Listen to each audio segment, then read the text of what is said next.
आज की हमारी कहानी है सच्चाई की ताकत। अलाउद्दीन का जन्म ईरान के शहबाद गांव में हुआ था। उसके पिता की मृत्यु हो चुकी थी। उसकी मां ने उसे पाला था। बालक अलाउद्दीन की बचपन से ही शिक्षा में बहुत रुचि थी। शहबाद गांव में उच्च शिक्षा की कोई सुविधा नहीं थी।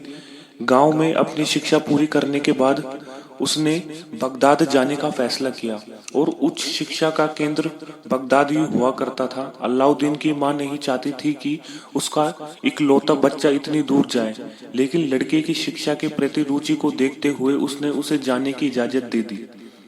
यह प्राचीन समय की बात है। तब कोई कार या ट्रेन नहीं चला करती थी। व्यापारी ऊंट, खच्चर और अन्य जानवरों का व्यापार करने के लिए बड़ी संख्या में गांव-गांव जाया करते थे। लेकिन रास्ते में कुछ डाकू भी थे। तीर्थयात्री भी व्यापारियों के साथ समूह में आ रहे थे। व्यापारियों का एक दल शहबाज से बगदाद के लिए निकलने वाला था। अलाउद्दीन की मां ने अपने बेटे को 40 अशरफिया को शर्ट में बांधकर दे दी। जब व्यापारियों का एक दल बगदाद के लिए निकला तो वह उनके साथ चलने लगा।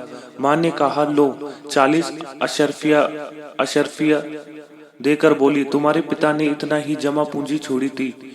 एक बात याद रखना, कितनी भी मुसीबत आ जाए कभी भी झूठ मत बोलना और भगवान पर विश्वास बनाए रखना।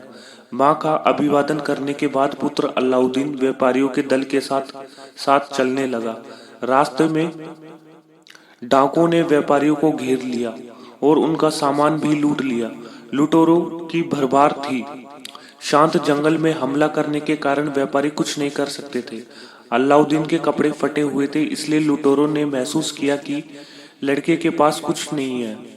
जब लुटेरों ने व्यापारियों को लूटना शुरू किया तो डाकुओं में से एक ने अलाउद्दीन से पूछा, बेटा तुम्हारे पास क्या है? अलाउद्दीन को अपनी माँ की बात याद आ गई और उसने बिना किसी डर के कहा, मेरे पास ऐसे 40 अशरफियां हैं। डाकुओं को लगा कि लड़का मजाक कर रहा है। वे गुस्से में थे, लेकिन लुटेरे तब हैरान रह गए जब अलाउद्दीन ने अपनी बनियान उतारकर उन्हें दिखाई। उनके मुखिया ने पूछा, बेटा तुम्हें पता है कि हम इन अशरफियों को तुमसे छीन लेंगे, लेकिन आपने तो हमें इसके बारे में बता दिया। अलाउद्दीन ने कहा, मेरी माँ ने मुझे झूठ बोलने के लिए नहीं कहा। मैं अशरफियों को बचाने के लिए झूठ कैसे बोल सकता हूँ? तुम अशरफियों को ले लो और मुझ पर तो ईश्वर कृपा करेगा। एक छोटे बच्चे की यह बातें सुनकर डाकुओं को अपनी डकैती पर गहरा अफसोस होने लगा।